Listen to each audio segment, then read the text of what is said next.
आपके साथ सिरांधा शेखर। आप देख रहे हैं जोहार झारखंड। बुलेटिन की शुरुआत बड़ी खबर के साथ। आज झारखंड में कोरोना के 5 और मरीज मिले हैं। दरअसल छत्तीसगढ़ से पलामू 21 लोग पहुंचे थे, जिन्हें एहतियातन क्वारंटाइन सेंटर में रखा गया था। इन 21 लोगों में से 5 लोग कोरोना संक्रमित पाए गए हैं। इसी के साथ कोरोना संक्रमित लोगों की संख्या झारखंड में अब बढ़कर 132 हो गई है। तो बड़ी खबर आपको दे रहे हैं। हम आपको बता दें 132 अब कोरोना संक्रमितों का आंकड़ा झारखंड में हो गया है। दरअसल छत्तीसगढ़ से पलामू 21 लोग पहुंचे थे, जिन्हें एहतियातन क्वारंटाइन सेंटर में रखा गया था। इन 21 लोगों में से 5 लोग कोरोना संक्रमित पाए गए हैं। अब इसी के साथ कोरोना संक्रमित लोगों की संख्या झारखंड में बढ़कर 132 हो गई है।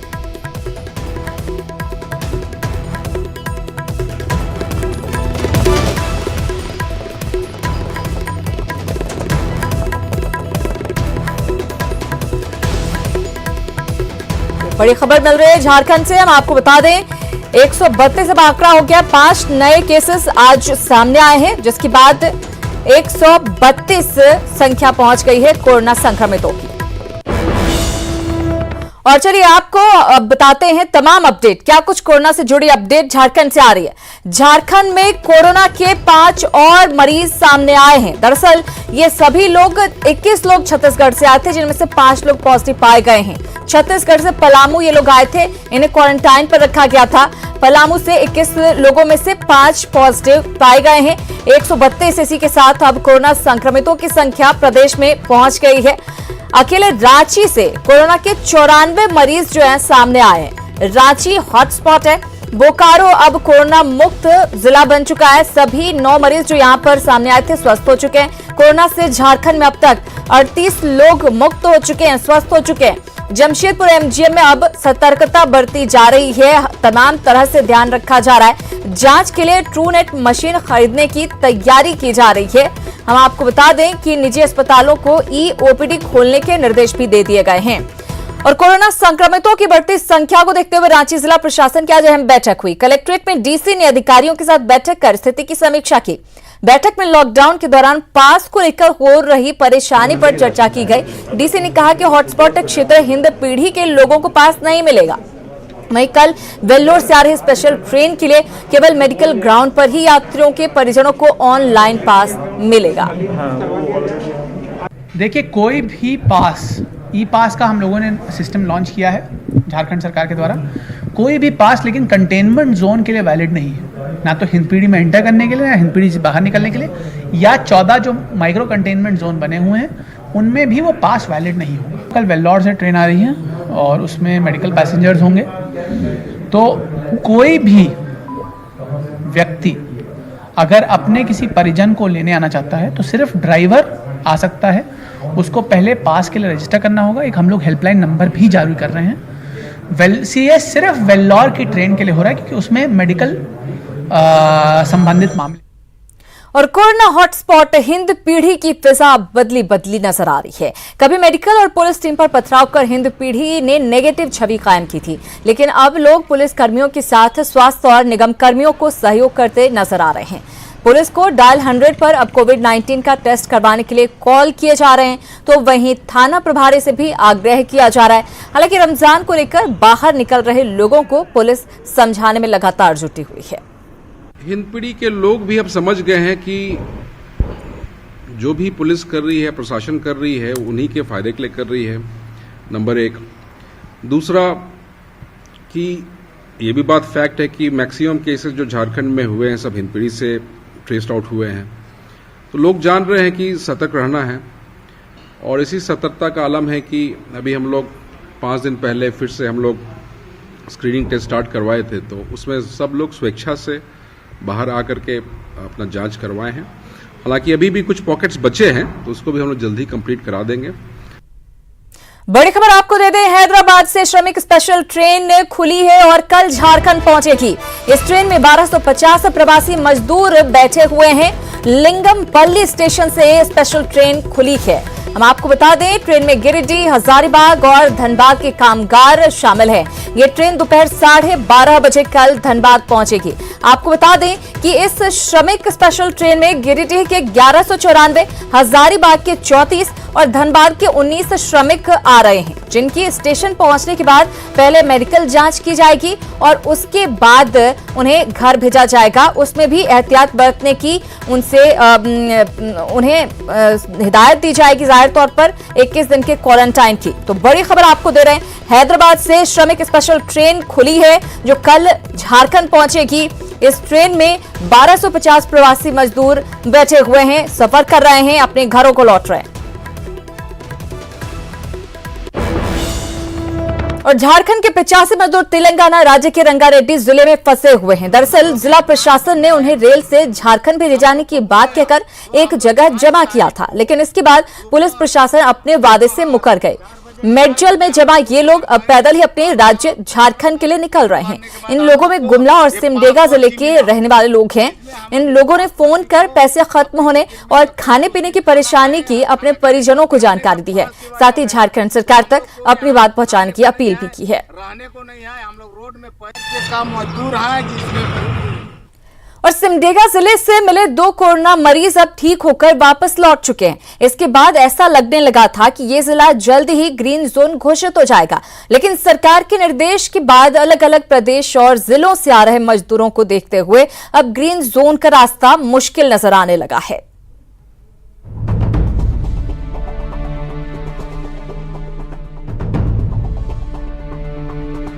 बीते 2 दिनों से अलग अलग जगहों से लौटे सैकड़ों लोग सिमडेगा के कई गांवों में होम क्वारंटीन किए गए। इनमें से ज्यादातर लोग रेड जोन से आए हैं, जिसके बाद लोगों के मन में डर बैठ गया है। धीरे धीरे करके इन सभी मजदूरों के सैंपल इकट्ठा किए जा रहे हैं। कल जहां सैंपल कलेक्ट कर 23 लोगों को महिला कॉलेज में क्वारंटीन किया गया, वहीं आज 25 लोगों को रखा गया है। लेकिन चिंता की बात यह है कि इसमें से 93 ऐसे लोग जो रेड जोन से आए थे, वो बिना अपना सैंपल दिए गांव लौट गए। अब स्वास्थ्य विभाग के लिए इनकी जांच करना चिंता का सबब बना हुआ है। वहीं आम लोग भी मामले को लेकर बेहद परेशान हैं। तो कुछ लोग आया, उसका हम लोग ब्लॉक में भेज करके घर घर से सैंपलिंग करवा रहे हैं। आज गया हुआ टीम हमारा, और उम्मीद है कि कल उसका सैंपल हम लोग राखी भेज देंगे, देखा जाए। वहीं इस पूरे मामले पर कोलेपीरा के विधायक लगातार प्रशासन और सरकार का बचाव करते हुए नजर आ रहे हैं। विधायक का कहना है कि मजदूर जिन क्षेत्रों से आ रहे हैं, वहां पहले से उनकी जांच की जा चुकी है। ऐसे में हम उसी जांच को आधार बना रहे हैं। जो परमिशन मिलता है, जो सेंट्रल का गाइडलाइन के तहत जहां से वे चलते हैं वहीं पर उनका जांच हो जाती है एक बार प्राथमिक तौर पर।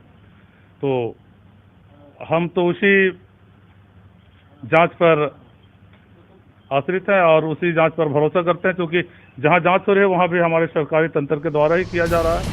अब जहां एक तरफ प्रशासन और स्वास्थ्य महकमा कोरोना को परास्त करने में जुटा है, वहीं सिमडेगा के विधायक हैं जिनका मानना है कि रेड जोन से आए मजदूरों की एक बार हुई टेस्टिंग काफी है। हालांकि खुद मजदूरों को ये समझना चाहिए कि उनकी ये लापरवाही बड़ी समस्या खड़ी कर सकती है। सिमडेगा से श्रीराम की रिपोर्ट। बोकारो के लिए आज का दिन एक सुखद खबर लेकर आया, जब कोरोना के 3 और मरीज की जांच रिपोर्ट दूसरी बार नेगेटिव आई। इसके बाद तीनों मरीजों को बोकारो जनरल अस्पताल के कोविड सेंटर से डिस्चार्ज कर दिया गया। इस दौरान डीसी के साथ सिविल सर्जन और तमाम अधिकारी मौजूद रहे। तीनों कोरोना पॉजिटिव मरीज को जो ठीक हुए हैं, उनकी उम्र 60 से 70 वर्ष के बीच है। ऐसे में कहा जा सकता है कि आज बोकारो कोरोना मुक्त जिला बन गया है।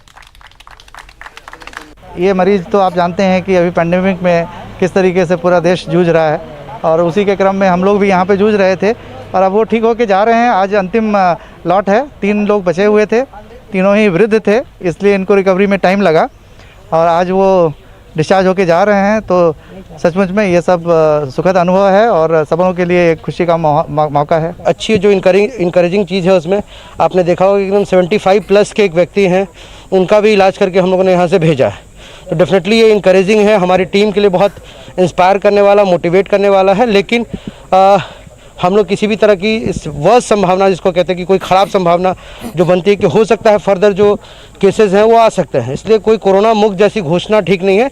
निश्चित तौर से आज की तारीख में बोकारो के पास एक भी कोरोना पॉजिटिव केस नहीं है। ये एक राहत और सुकून देने वाली चीज़ है। तो सुकून वाली खबर बोकारो से सामने आई। इधर बीजेपी प्रदेश अध्यक्ष दीपक प्रकाश की अचानक बिगड़ी तबीयत ने पूरे प्रदेश में हड़कंप मचा दिया। मुख्यमंत्री हेमंत सोरेन से लेकर स्वास्थ्य मंत्री बन्ना गुप्ता खुद उनका हाल जानने रिम्स पहुंच गए। समय पर इलाज मिलने से दीपक प्रकाश फिलहाल खतरे से बाहर हैं।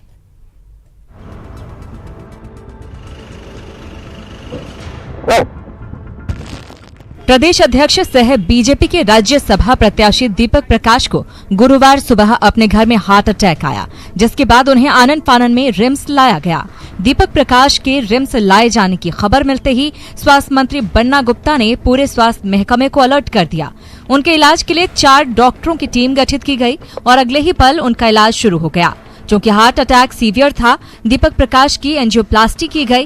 फिलहाल समय पर बेहतर इलाज मिलने के कारण उनकी स्थिति सामान्य हो गई है। हम लोग को सूचना जैसे ही मिल गई थी, हमारे कार्डियोलॉजिस्ट उसके लिए तैयार थे। डॉक्टर प्रशांत, डॉक्टर प्रकाश, डॉक्टर HN राय और प्रवीण श्रीवास्तव, इन लोगों की सब टीम पूरी तैयार थी हमारी। वो जैसे ही यहाँ आए हैं उनका हम लोग एंजियोग्राफी करके एंजियोप्लास्टी किया गया और अभी वो उससे बाहर हैं। अभी वार्ड में उन्हें शिफ्ट कर दिया गया है। वो होश में हैं, स्टेबल हैं और उम्मीद करते हैं कि कुछ दिनों में बिल्कुल स्वस्थ हो जाएंगे। इधर दीपक प्रकाश को आए हार्ट अटैक की खबर मिलते ही मुख्यमंत्री से लेकर स्वास्थ्य मंत्री, सांसद और विधायक उनका हाल जानने रिम्स पहुंचने लगे। मुख्यमंत्री ने खुद रिम्स के निदेशक डॉक्टर DK सिंह से भी बात की और दीपक प्रकाश को बेहतर से बेहतर स्वास्थ्य सुविधा मुहैया कराने की बात कही। वहीं स्वास्थ्य मंत्री बन्ना गुप्ता ने उनकी स्थिति पूरी तरह से स्टेबल होने की जानकारी दी। मौके पर मौजूद बीजेपी के सांसद संजय सेठ ने भी उनकी स्थिति पर संतोष जताया। और मुझे लगता है कि जो गति यहाँ के डॉक्टरों ने दिखाई है उसका परिणाम आपको थोड़ी देर के बाद ही पता चल जाएगा। हालांकि मैं अभी मिल के आ ही रहा हूँ और बिल्कुल अब स्वास्थ्य उनका तेजी से सुधरेगा और मैं ईश्वर से कामना भी करता हूँ कि ये जल्दी से पहले की तरह ठीक हो।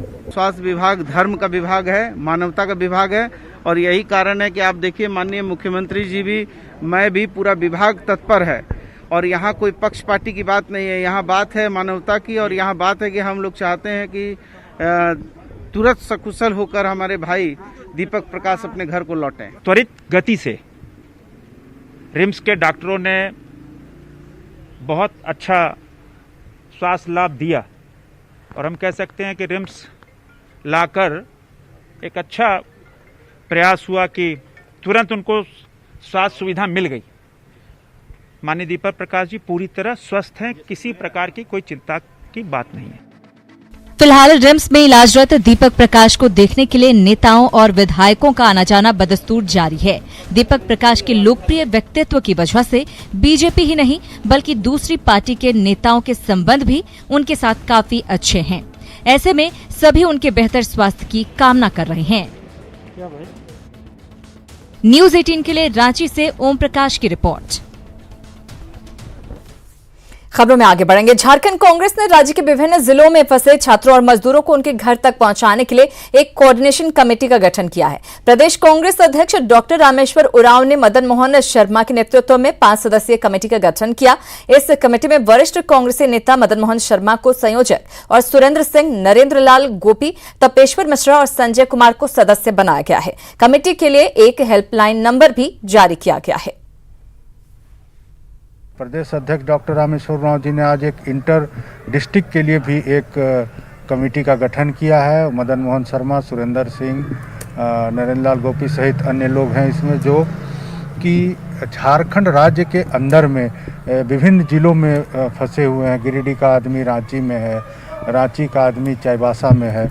उन लोगों को भी अपने घर जाने में कांग्रेस पार्टी की ओर से मदद प्रदान की जाएगी और ये सुनिश्चित किया जाएगा कि सब अपने घर को जा सकें, चूँकि 45 दिन से भी ज़्यादा समय से लोग लगातार घर से बाहर हैं और काफ़ी तकलीफ़ें झेल रहे हैं। इधर केरल के एर्नाकुलम से 1084 श्रमिकों को लेकर विशेष ट्रेन देवघर के जसीडीह स्टेशन पहुंची। इनमें से अधिकांश श्रमिक पलामू, बोकारो, कोडरमा और देवघर सहित राज्य के अन्य जिले के रहने वाले हैं। ट्रेन के स्टेशन पर पहुंचते ही सभी को आरपीएफ और जिला पुलिस की मदद से सोशल डिस्टेंसिंग का पालन करते हुए प्लेटफॉर्म पर उतारा गया। सभी की एक-एक कर जांच के बाद विशेष बस से संबंधित जिले के लिए रवाना किया गया। श्रमिकों ने उनकी सकुशल वापसी के लिए राज्य सरकार की प्रशंसा की।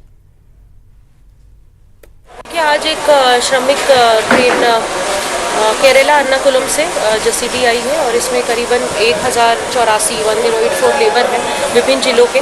मैक्सिमम लेबर आपके पलामू, बोकारो, कोडरमा और देवघर के ही हैं और बाकी कुछ अन्य जिलों के हैं 10-12। और कोरोना के कारण राज्य में 17 मार्च से बंद पड़े सरकारी स्कूलों को खोलने की कवायद तेज हो गई है। शिक्षा विभाग ने इस संबंध में आपदा प्रबंधन विभाग से सहमति मांगी है। बंद पड़े स्कूलों में सबसे पहले ऑफिस को खोलने की तैयारी की गई है।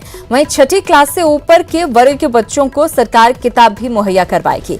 विभाग के प्रधान सचिव की माने तो कोशिश की जा रही है कि 1 जून से स्कूलों को खोला जाए।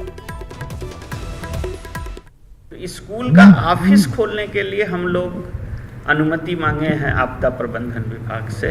फ्रेश एडमिशन जब स्कूल खुलेगा 1 तारीख से 1 जून से, तब हम लोग फ्रेश एडमिशन पे करेंगे। कोशिश कर रहे हैं कि बड़े बच्चों को 6 से 8 और 10 वाले को बुक्स भी, ये जब विद्यालय खुलेगा तो एक दिन 10-10 बच्चे को बुला के, या उस स्कूल में जितने कमरे हैं उस हिसाब से 10 बच्चे को, मान ले 10 कमरा तो उस स्कूल के 100 बच्चे को, एक कमरे में 10 बच्चा, ताकि सोशल डिस्टेंसिंग का पूरा, तो उसको हम बुक भी दे देंगे। अभी स्कूल खोलने की कोई बात नहीं है। अभी हम लोग जितना भी है डिजिटल से ही सभी का हम लोग अभी करवा रहे हैं। सभी का रजिस्ट्रेशन भी हो गया। मैक्सिमम लोग उसका उपयोग भी बच्चे लोग कर रहे हैं। कोरोना से बदलाव का असर हर जगह दिख रहा है, लेकिन पूर्वी सिंहभूम के पहाड़ पर बसे कुछ गांवों की जिंदगी कोरोना काल में भी बदस्तूर जारी है। यहां पानी के लिए महिलाओं का कारवां गंदे नालों के किनारे आज भी पहुंच रहा है।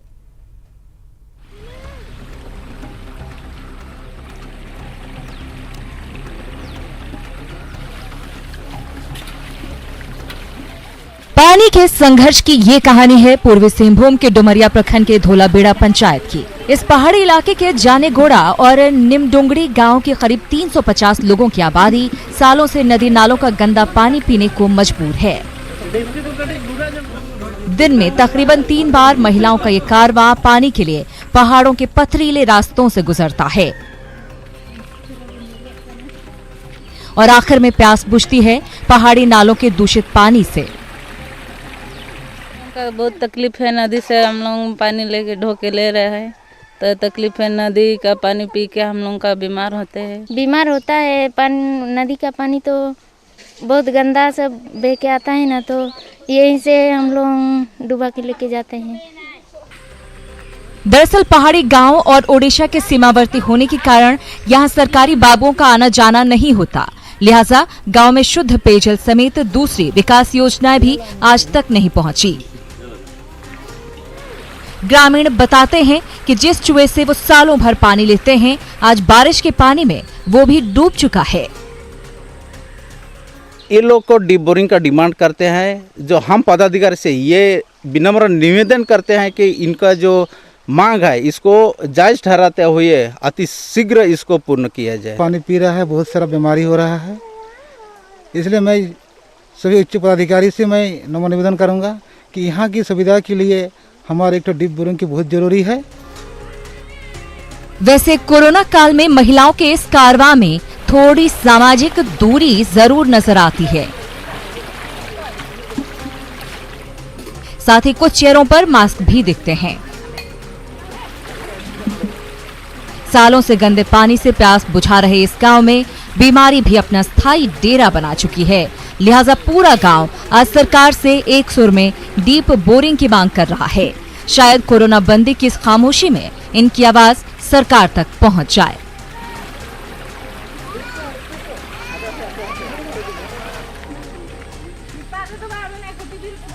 न्यूज़ 18 के लिए घाटशिला से प्रभंजन के साथ रांची से संजय कुमार सिन्हा की रिपोर्ट। और कोरोना काल का संकट और बेमौसम बारिश की मार से सभी परेशान हैं, लेकिन इसका सबसे ज्यादा असर किसानों पर पड़ा है। जामताड़ा में किसानों की सब्जी की फसल पूरी तरह से नष्ट हो गई है। अब उनकी निगाहें सरकारी मदद पर टिकी हैं। एक रिपोर्ट। अपनी किस्मत पर रो रहे ये हैं जामताड़ा के चंद्रढीपा प्रखंड के किसान। इस इलाके में सब्जी की अच्छी खेती होती है। इस साल भी यहाँ सब्जी की अच्छी फसल हुई। पहले तो यहाँ लॉकडाउन की वजह से व्यापारी नहीं आ रहे थे। जब लॉकडाउन में ढील हुई तो बेमौसम बरसात और ओलावृष्टि ने मानो सब खत्म कर दिया। महामारी के चलते हम लोग बाजार में झींगा सब बेच भी नहीं सके हैं, तो ऊपर से बारिश भी हुआ। पहले जैसे हम लोग का यहाँ झींगा पहले 1 क्विंटल निकलता था एक दिन बाद। इस साल किसान को जो पूंजी लगाया है पूंजी तक नहीं उठा पाया है। बहुत उनका क्षति हुआ है किसान लोग को। जामताड़ा के उपायुक्त ने सभी सीओ को फसलों के नुकसान का जायजा लेने को कहा है। इसके लिए जिला कृषि पदाधिकारी को नोडल पदाधिकारी भी बनाया है। उनके फसल के क्षति के आकलन हेतु जिला स्तर से आदेश हम लोगों ने निर्गत किया है। कोरोना संकट और बेमौसम बारिश का सबसे ज्यादा असर किसानों पर पड़ा है। उम्मीद है सरकार इस संकट की घड़ी में किसानों की मददगार बनेगी। न्यूज़ 18 के लिए जामताड़ा से राणा प्रताप सिंह की रिपोर्ट। और इसी के साथ इस बुलेटिन में फिलहाल इतना ही, लेकिन न्यूज़ 18 बिहार झारखंड पर खबरों का सिलसिला लगातार जारी है।